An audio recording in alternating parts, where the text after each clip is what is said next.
Tonight, and today I'm going to talk to you about our inherent vocation to God in serving Mother Earth. Just to give a little introduction about myself, I'm an environmental policy major and I'm a freshman, and I want to be an environmental educator, and I want to create educational programs in Catholic parishes to help individuals realize the importance of living a sustainable lifestyle, and that it's not a political issue, and it shouldn't be bipartisan. It's a lifestyle issue, and it's very important to each of us to find out ways that we are able to live sustainably so that we can sustain Mother Earth and continue to live as God's people and serve God. And so in this presentation, I'm going to talk to you about some of my own personal experiences and how I got to realize that this is the vocation that God has given me and God is calling me to. So let's begin. How did I get here? Well, it all started with Bethlehem Farm, which is a Catholic nonprofit organization in Alderton, West Virginia. I first visited there as a senior in high school, the summer before that, and it's here that God planted a seed in my heart. It allowed me to realize the importance of the intrinsic value of nature and the earth, and the importance of promoting sustainability to people. Yes, snaps, thank you. And going along with that, the seed continued to grow and finally grew into fruition. Not completely, but it's still growing. But December of last year, I felt like this voice in my head, figured out it was God, nagging at me, being like, you need to teach Catholics about the importance of living a sustainable lifestyle choice. And I'm like, really? Like, I was going to be a sacred music major. I've been studying music for, like, since 3rd grade. This wasn't part of the plan. But, yeah, now we're here, and I'm an environmental policy major. So, that God can do crazy things. But here are just some really beautiful pictures from the farm. It's in Appalachia, and you can see that this is actually the morning of the summer solstice, so June 21st, 2017, and just so beautiful. The mountains there that's actually the border between Virginia and West Virginia, so very beautiful view that you can experience every day at Bethlehem Farm. This is not the ABI club. And this is a picture of the New River Gorge, which is a National Park Record site. But continuing on with that, I want to talk about the importance of identities and intersectionality. So intersectionality is a buzzword here at Loyola that we love to use in order to talk about the importance of the entire person.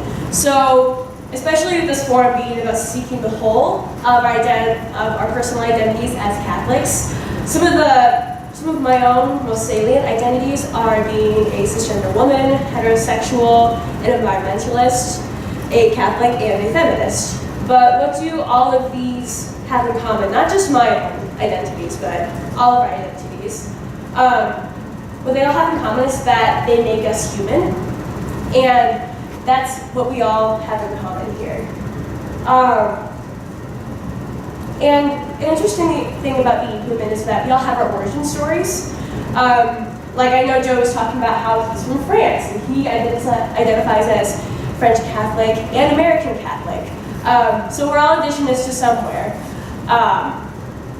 And then we each have an affinity to these different places that we're from. So, for example, as an American, I might feel patriotic towards America and feel an obligation to serve my country.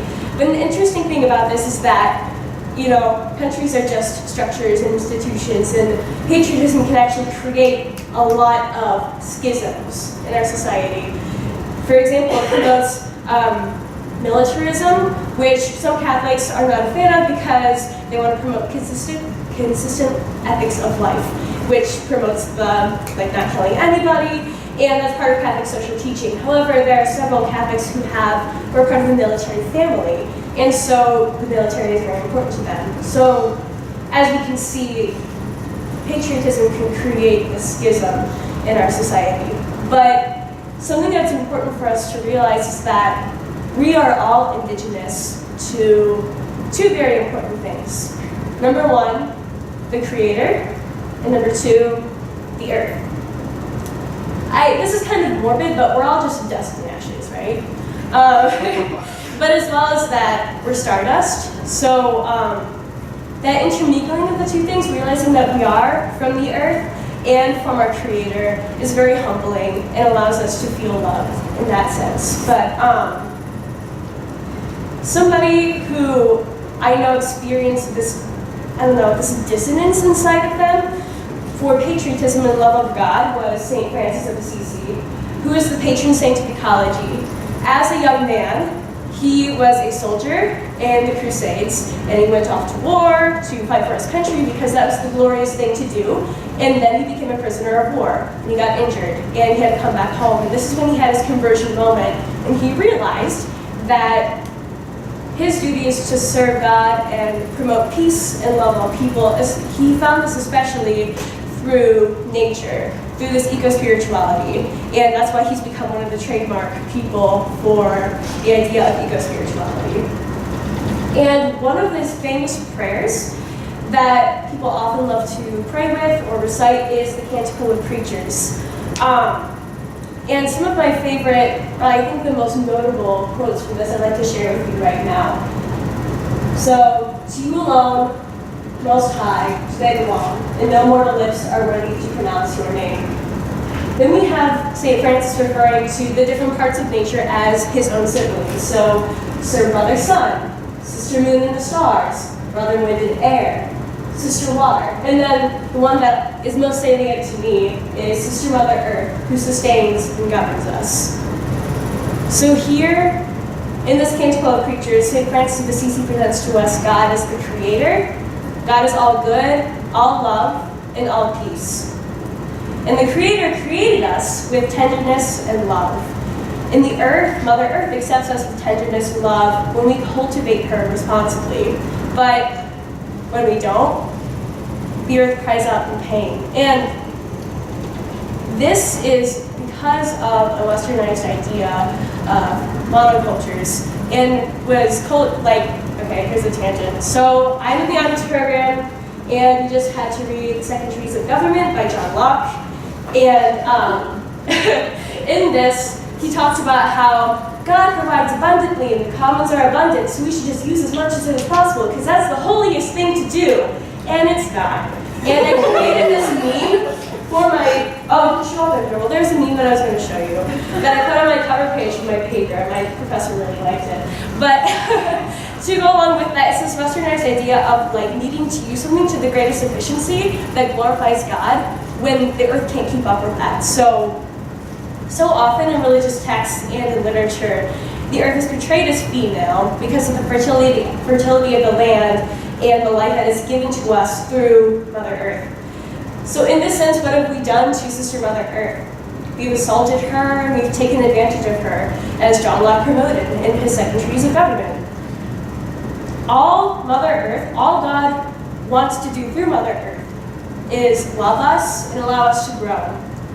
And if the earth is made to give us life, and the Creator made us and gave us life, should we not inherently claim our heritage to the earth and the Creator itself? And should we not love them in return just as they love us?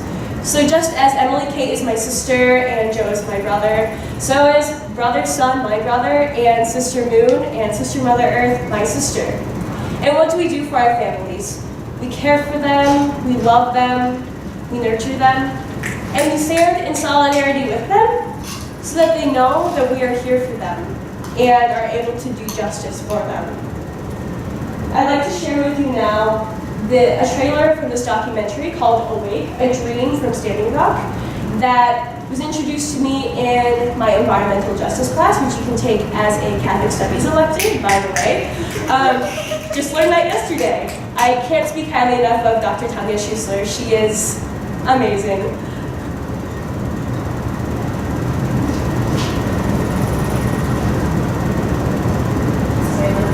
It's okay. And in this video, while you're watching it, I want you to reflect on how you feel the Spirit moving within you in relation to these people and how these people express unity and community.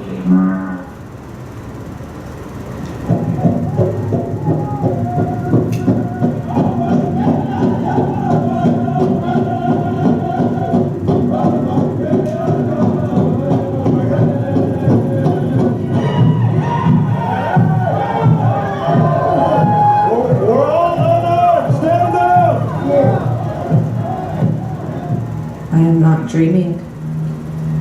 I'm awake.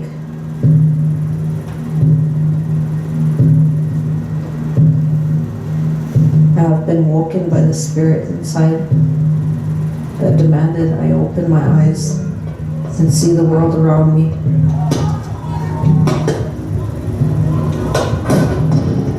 The images are burned into my mind.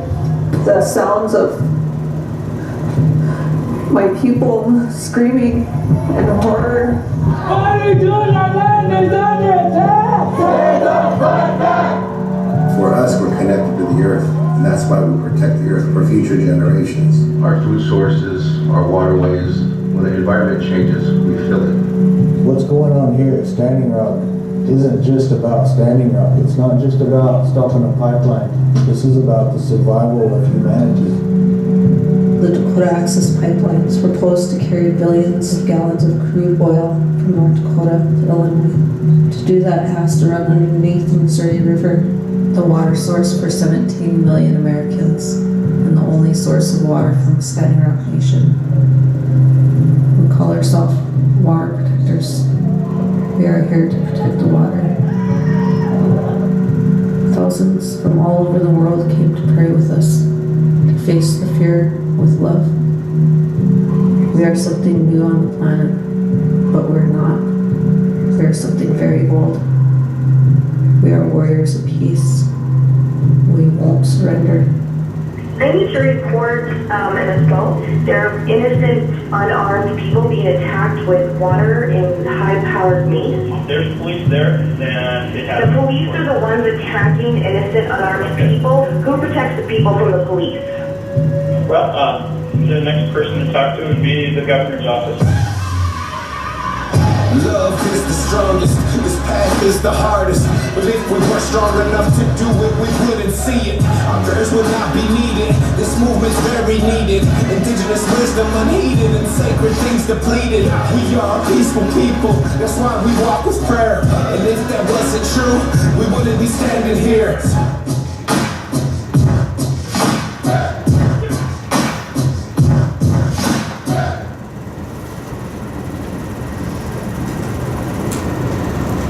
Thank you for watching that video with me. Do you have any general reactions that you'd like to share regarding it? If not, that's okay.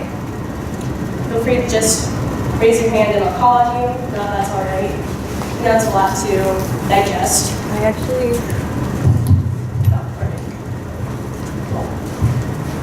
Yeah? And then So last year I was at the Dorothy Day Symposium just for a moment. I ran in really quickly, and I think it was her granddaughter.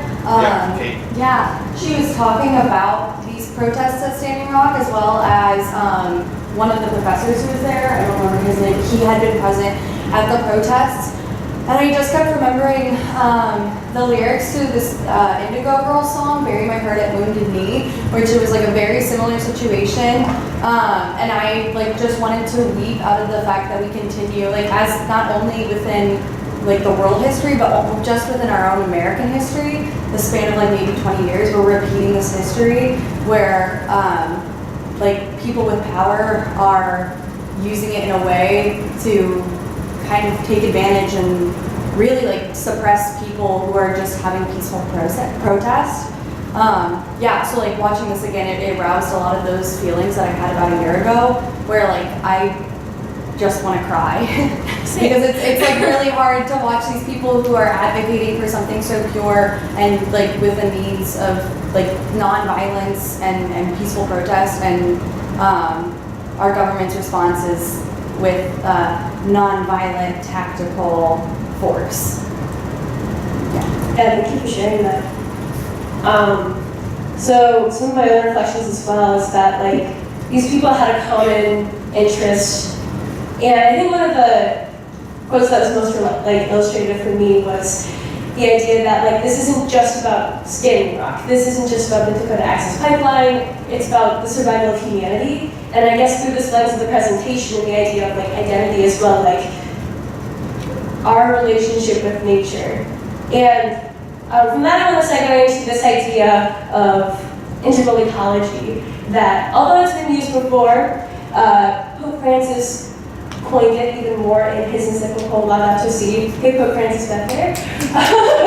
So for those of you who don't know, who haven't had a chance to crack this book open yet, integral ecology is an ecology which respects our unique place as human beings in this world and our relationship to our surroundings. So we can connect that back to the idea of this video from Standing Rock that we watched, that these people have an awareness of their surroundings and what's going on in their government structure, or like even outside of their government structure that's being imposed upon them. So really understanding the systemic change that needs to happen.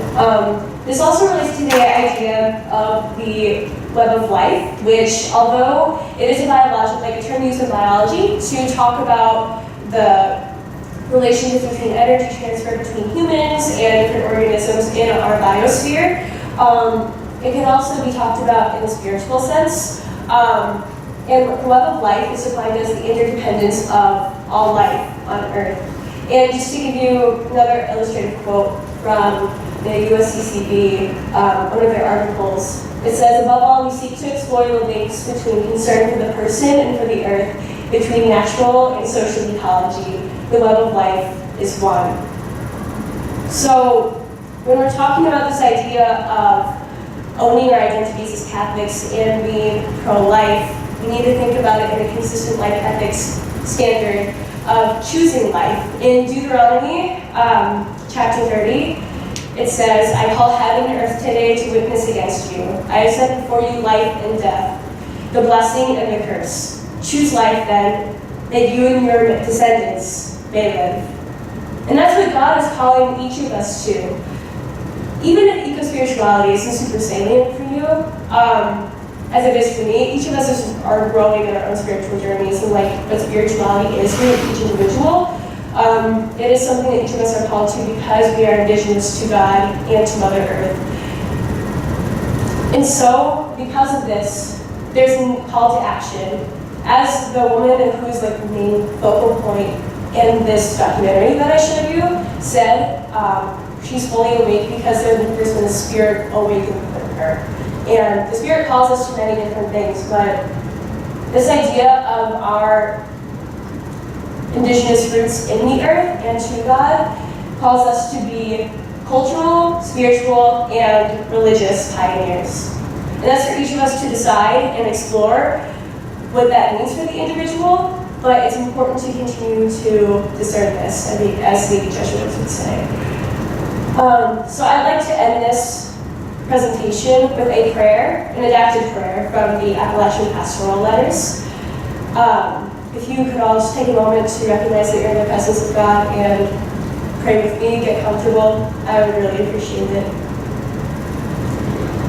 Dear sisters and brothers, we urge all of you not to stop living, to be a part of the rebirth of utopias, to recover and defend the struggling dream of creation itself. For it is the weak things of this world which seem like folly that the Spirit takes up and makes his own. The dream of the mountain struggle and the dream of simplicity and of justice, like so many other oppressed visions, is, we believe, the voice of the Lord among us. In taking them up again, hopefully the Church might once again be known as a center of the Spirit, a place where poetry dares to speak, where the song reigns unchallenged, where art flourishes, where nature is welcome, where humble people and humble needs come to rest, where justice speaks loudly, where in a wilderness of idolatrous destruction, the great voice of God still cries out for life. Amen.